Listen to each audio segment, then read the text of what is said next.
In the late 20th century and early 21st century, a large number of Muslims immigrated to Western Europe. By the year 2010, there was an estimated 44 million Muslims living in Europe, which made up 6% of its population, and including an estimated 19 million in the European Union, which made up 3.8% of the population. The Muslim population is expected to grow over 8% by the year 2030. Now, what will this mean for the future of Europe and the Muslim community at large in the coming decades? Hello everyone, my name is Leroy Kenton and this is FTD Facts, the channel where we share information about the people, countries, and cultures from all around the world. And in this episode, I'm exploring the factors of what had Islam grow so fast throughout Europe and continues to grow fast. And I'm also going to be sharing some information about the issues that people have brought up because of this. Now, the Muslim community is a relatively small community in all of Europe. However, in some countries like Sweden as well as France, the Muslim population is much higher.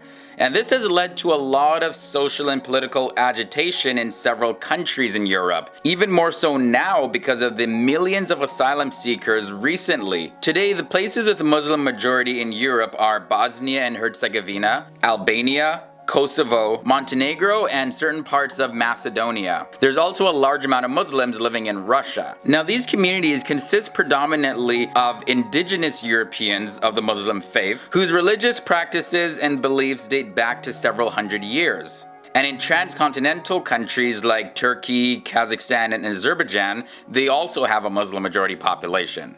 Now, I'm not going to be exploring the history of Islam in this episode. However, we do have a playlist of videos that we've made dedicated to just learning about Islam. So I have the link to that playlist. It's going to be in the card section of this episode. I'll also have the link to that down below in this video description, or you can check it out at the end of this episode. I'll have it put up in the end screen. Now, there's a lot of information to share about this because this is such a loaded topic. So where do we begin? Let's start by taking a look at why the Muslim population is growing so fast in Europe and will continue to grow fast in the decades to come. When we look at the year 2010 to 2016 alone, the Muslim population in Europe rose more than 1%, from 3.8% of the total population to 4.9%. And in terms of numbers, that's 19.5 million Muslims increased to 25.8 Muslims.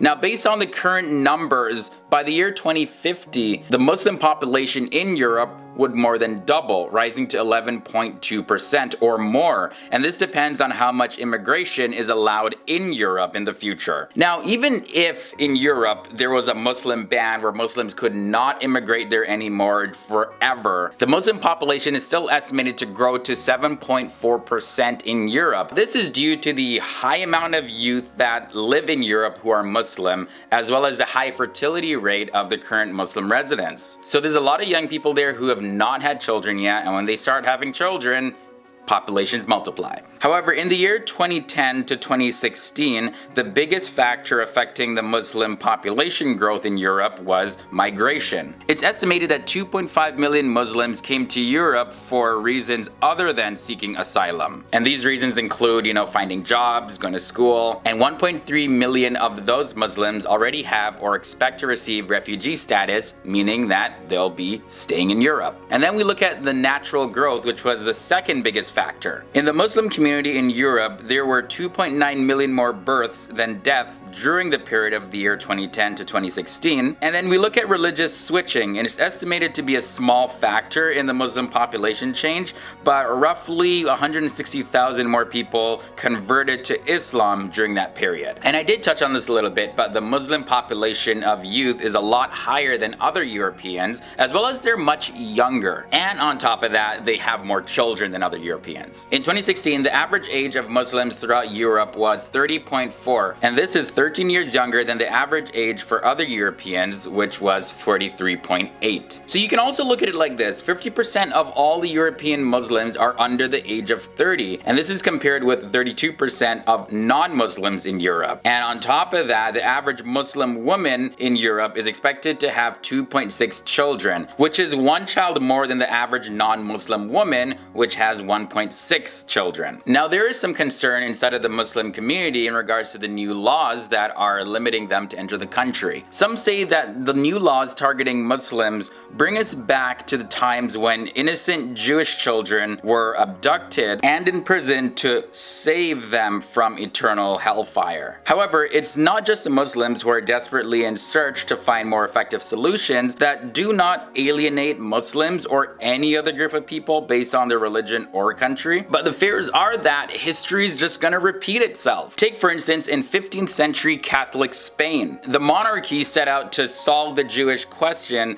and they put a lot of restrictions on Jewish practices. Then they followed up with forced conversion, and the Jewish people were looked down upon because they were not considered Spanish citizens. By the next century, those who had converted to Roman Catholicism during the 14th and the 15th century, they were much more familiar with the Bible than the general Catholic population. And they began to set up a new standard which produced the Protestant Reformation, which resulted in the destruction of the Catholic dominance over Europe. Also in Russia under the Tsar, they also tried to solve the Jewish question through discrimination. And of course, this caused a lot of Jewish people with great minds to join the Bolshevik Revolution, and it almost succeeded in the destruction of Russian Orthodoxy and culture. Despite these concerns that people have, the view towards Muslims varies widely when you look across Europe. According to the European Monitoring Center of Racism and Xenophobia, they report that the Muslim population tend to suffer Islamophobia all over Europe. However, the perceptions of views of Muslims may vary. And in the year 2016, the Pew Research Center, they conducted a survey in 10 nations and they found that negative views about Muslims was actually prevailing in Eastern and Southern Europe. However, the majority of people who responded in the UK, Germany, France, Sweden, as well as the Netherlands, they gave the Muslims a favorable rating. What they also realized is that the views about Muslims are tied to people's ideology. So there were 47% of Germans on the political right that gave Muslims an unfavorable rating, and that number was at 17% for those on the political left who gave Muslims an unfavorable rating. This gap between the left and the right is also seen in the countries Greece and Italy,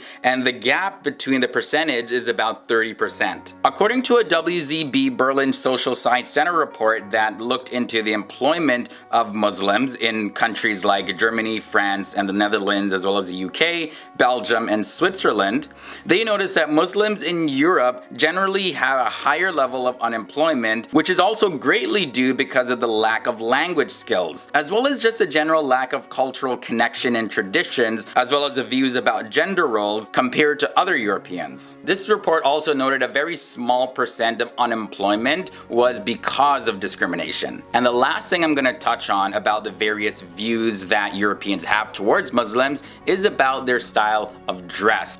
This year, 2018, the Pew Research Center conducted a survey and they found that most Europeans actually favor restrictions on face covering veils. An estimated 13 out of 15 favored banning of face covering veils in Western Europe. They see an Islamic way of dressing to not be representative of religious symbols, but rather they see it as repressive ideology in the form of Islamism, which is intended to influence families, society, and politics. As you can see, there are various different views that Europeans have towards Muslims, and again, these views are impacted by people's political standings and their own ideologies, things like that. And the issues and concerns that people have about this are the number of Muslims that are coming into Europe, the expansion of Islam, what is it going to look like for European culture in the decades to come, while others are saying we got to be inclusive to everyone, we can't discriminate or else we're going to repeat history. So let me know down in the comment section below, where do you stand on this? Are you for the acceptance of all religions and cultures and that people should be free to expand their religion and culture anywhere in the world? Or do you feel that in this case that the increase of the Muslim population across Europe will negatively impact Europeans' quality of life and be a threat to the legacy, culture, history, and a threat to the modern present day safety of the citizens? New projections by the Pew Research Center shows that factors such as fertility rates, as well as the size of the youth populations among the world's major religions, as well as people switching from one faith to another, is going to really determine which religion is going to grow the fastest. And if current trends continue over the next 4 decades, well, even though Christianity will continue to remain as the largest religious group, Islam will grow faster than any other religion in the entire world. Hey guys, thanks for joining me here on FTD Facts. My name is Leroy Kenton, and I'm going to be looking a lot more into why Islam is the fastest growing religion. But before I get into this episode, guys, hit that like button as well as subscribe if you're new here to FTD Facts, as well as click that bell notification so you don't miss any of our educational videos that we post here daily on this channel. So we've talked about Islam quite a bit on this channel, so now I'm going to dive into a little bit more on some of the factors of why Islam is now, the fastest growing religion, or projected to be the fastest growing religion if things continue the way they are. So as of the year 2010, Christianity was by far the world's largest religion with an estimated 2.2 billion followers, which was nearly a third of the globe's population. And then in second place was Islam at 1.6 billion followers. Now, when we look at the projections by the year 2050, the number of Muslims will nearly equal the number of Christians all around the world. And then when we look at Europe, Muslims will make up 10% of the overall population. And then finally in the United States, Christians will decline from more than 3/4 of the population to 2/3 of the population in the year 2050. However, Muslims will be more numerous in the US than people who identify with Jewish religion. Now, these projections take into account a few things. First, the current size and geographic distribution of the world's major religions, as well as age difference, fertility, and mortality rates. But what is the real reason why Islam is growing so fast? Well, to answer this question, I want to look at 4 things. So first off, globally, Muslims have the highest fertility rate, an average of 3.1 children per woman who gives birth. Muslims have more children than members of the 7 other major religions in the world. And the second thing to take note of is another important thing that determines the growth is the age distribution of each religious group. So from the year 2010, a high percent of Muslims, about 34% of them, were younger than the age of 15, which means that Muslims had a higher youth population than any other religion, which is why Muslims are projected to grow faster than the world's overall population. Yeah, that is crazy. And the third thing I want to look at is international migration. So international migration is also going to impact the Muslim population. Using data from previous migration patterns, we see that Muslims are expected to increase from 5.9% in 2010 to 10.2% in the year 2050 in Europe alone. And now the fourth and final thing. By the year 2050, Muslims are expected to make up more than 50% of the population in 51 countries around the world. We also see that the Republic of Macedonia and Nigeria are projected to gain Muslim majorities by that time. Meanwhile, religious switching, or people that have changed faith to another faith, this is expected to hinder the growth of Christianity by an estimated 72 million between the years 2015 to the year 2060. However, this is not expected to have a negative net impact on the Muslim population and growth all around the world. So based on all these factors, in the year 2050, yes, Islam would be the largest religion on the planet. All right, we begin this episode off at number 10, Dawah. During ancient times, Muslims used dawah, or inviting others to engage with the message of Islam. Prophet Muhammad, he preached to people individually, but as most of Makkah belonged to the elite class, they saw the message as a threat to their political, religious, and social and economic status in Makkah. However, despite the hostile position of the Meccan leaders, the message of Islam gradually attracted not only the weak and poor of Mecca, but many of the elite people themselves. After that, Prophet Muhammad began preaching the message and teaching the Quran, which made the religion spread. Islam also spread through Sufism. Sufism contributed to the Islamization not only in Central Asia but also in Kashmir, a disputed territory in the Himalayas foothills with population of upwards of 95% Muslim. Sufism came during the period of the Fatimid Caliphate, and the Sufis started preaching Islam from the time of the Delhi Sultanate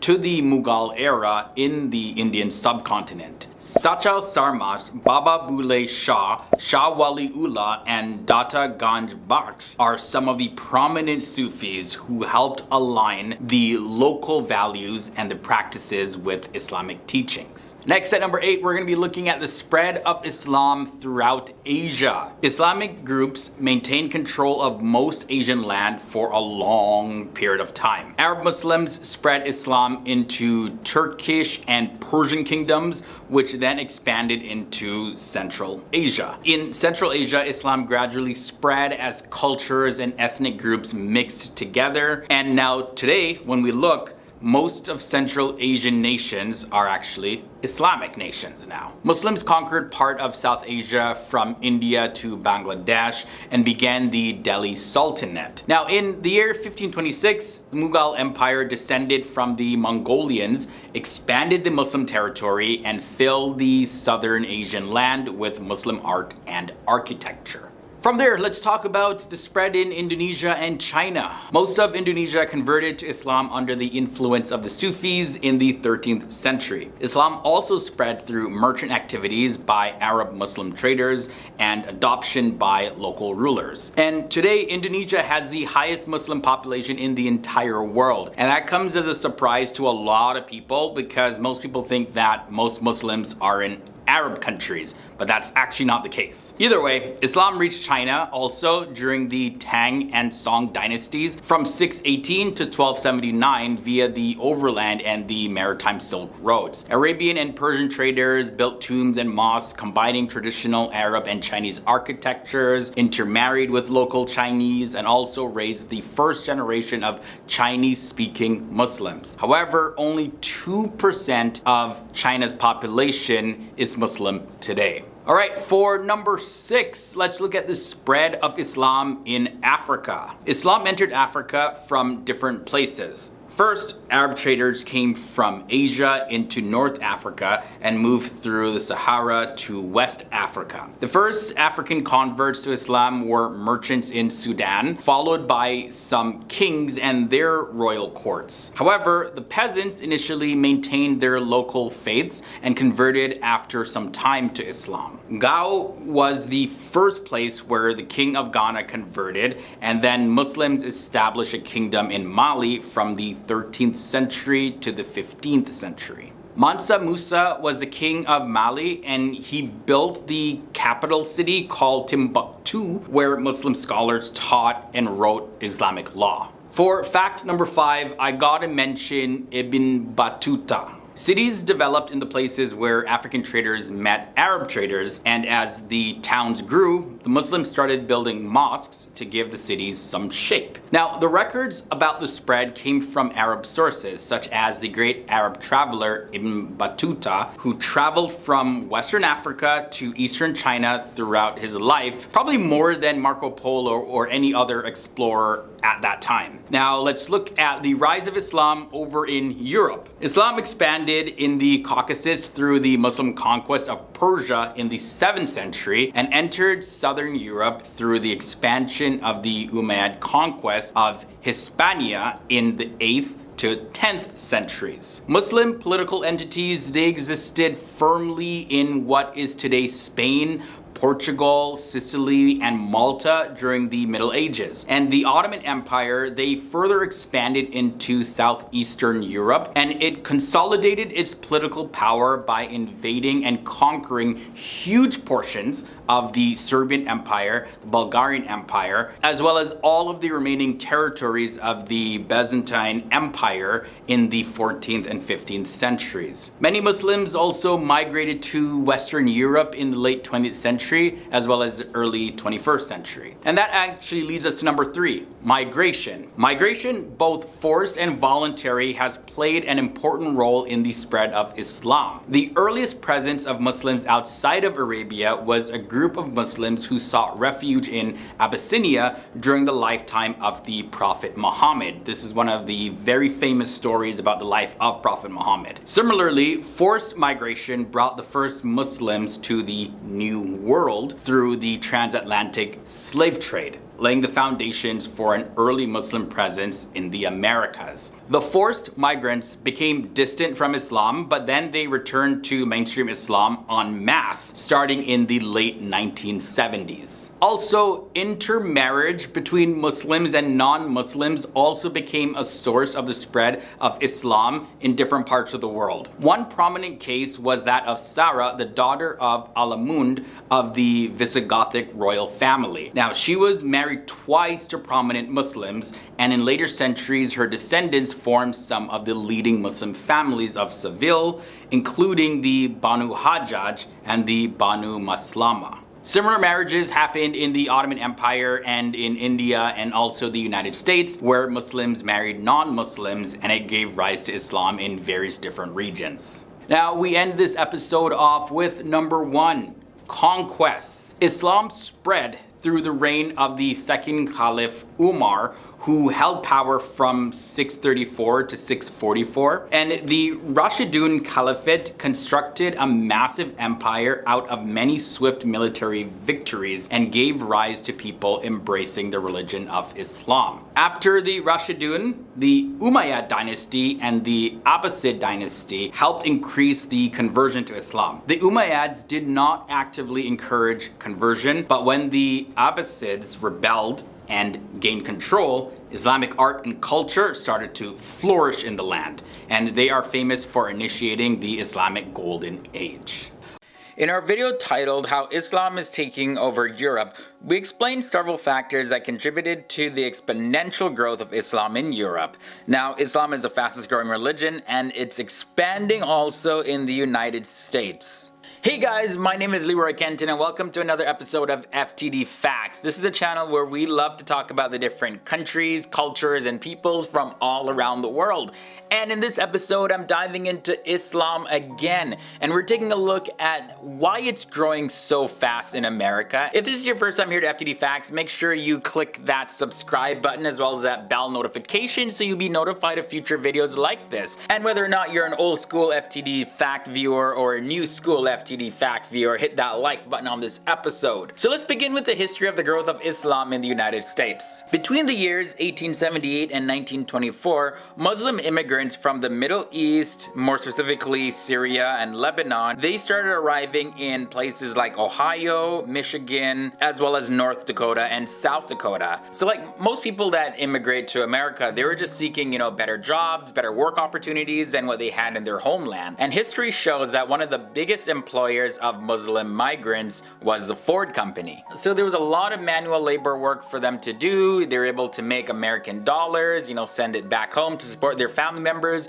as well as build a life for themselves in America. At the same time, there was a great migration of blacks to the north, and this helped the African American Islam revival and the growth of the African American Muslim nationalist movement that, of course, is still alive and existing today. And this movement hopes to restore the faith and the culture that was destroyed during the slave era. During the 1930s and 1940s in America, Middle Eastern Muslims, when they started moving in, they started gathering together into small communities and setting up mosques to go and worship. However, African American Muslims already had their own mosques set up. They were doing their worship practices. So that continued for some time. Islam started to grow a little bit by bit. and an entirely new group of Muslims came from places such as Palestine. And several years before that, many Palestinians migrated to the United States. This was after the establishment of Israel. Also, immigrants from Iraq and Egypt started migrating to America. And in the 1960s, we saw a massive wave of Southeast Asian Muslims also coming to America. And Muslims also came from Africa, other parts of Asia, as well as Latin America.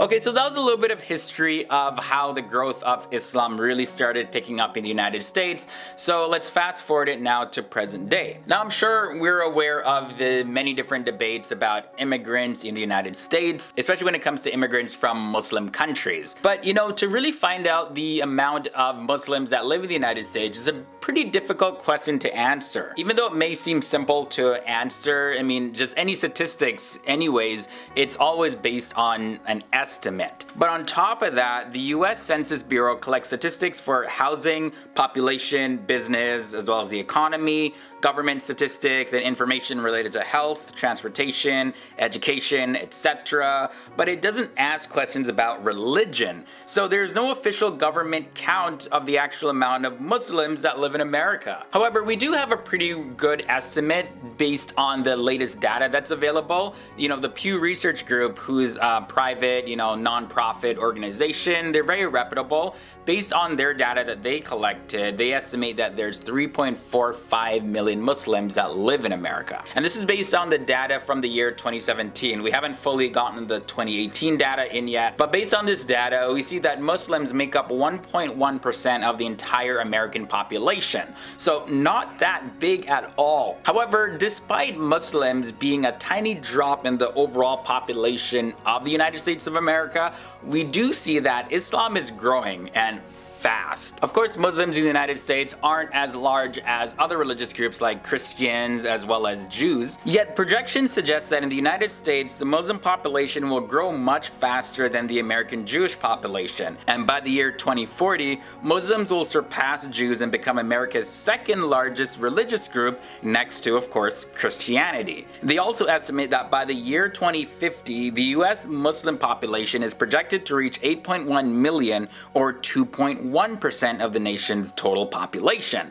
And this is almost double what it is today. So why is it that in the next 30 years, Islam is going to double in population in America? Two biggest factors, according to Pew Research Group, of course, one is immigration. The latest numbers indicate that there were a total of 38,901 Muslims that migrated to the US in the year 2016. And that's actually 46% of the entire amount of people who immigrated to the US that year. So almost 50% of those people that immigrated were Muslim. Immigration plays such a big part in the growth of Islam in the United States because 3/4 of Muslims in America are immigrants or the children of immigrants. Now, there is another factor contributing to the growth of Islam in the United States, and that is the fertility rate. On average, the Muslim population is younger than other religious groups, so that means the fertility rates are, of course, going to be higher, more time to make babies, and they're having more babies. Now, one thing you got to note that Islam in the United States is very new. Muslims since the year 1965 have arrived in the United States for three main reasons. And those three main reasons are, well, they were seeking refuge from the conditions in their homeland, as well as they're pursuing education. Third main reason, and this is the one that's getting a lot of the debates going in America, and that is that these immigrants want to advance the teachings and culture and customs of Islam into the United States. Although this number is a very small percentage of Muslims migrating to America, it's still a big topic of concern, especially with the Republican Party being in power in America, because 71% of the people who identify as Republicans agreed that they don't believe Islam is compatible with American values, and that's compared to an overall 42%. 60% also agreed with the idea that Muslim Americans weren't as patriotic as non-Muslim Americans, and this number was compared to 38% overall. As well as 56% of Republicans surveyed, they said that they'd be concerned if a mosque or some sort of Islamic center was built in their neighborhood. And this was compared to 33% overall. Now, even though the Muslim population is set to double in America in the next few decades, it's still gonna make up a small fraction of the population of America, especially when you compare it to Christianity. This is how the numbers look for the Christian growth compared to the Muslim growth. In the year 2020, it's estimated that the Christian population will be 252,970,000, which is almost 70 times the projected Muslim population. Now, in the year 2050, the projected Christian population will be 261,960,000. So as you can see, yes, the numbers are really large, but because of the growth of Islam and other religious groups, the percentage of the Christian population is actually on a decline. But still, even if Islam becomes the second largest religion at that time, that's only going to be like 2.1%. That's still nowhere near Christianity, although it's at a decline. But that's the big thing to notice. Christianity is decreasing, Islam is increasing, but there's also another group that really goes overlooked, and that is the people who are unaffiliated with any form of religion. It's estimated that in the year 2020, there will be projected 62,310,000 Americans who are not affiliated with any sort of religion.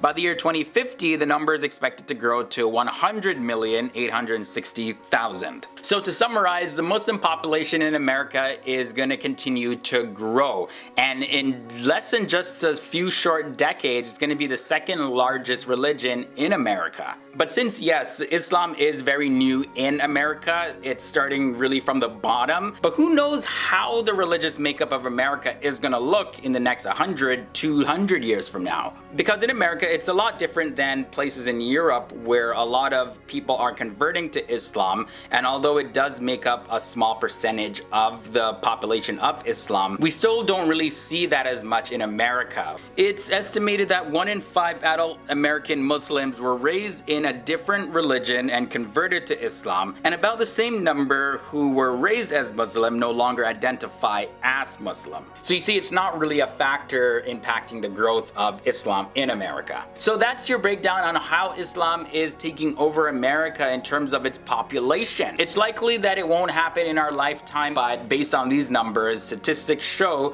that it is growing. And the largest religion, Christianity, is at a decline in America.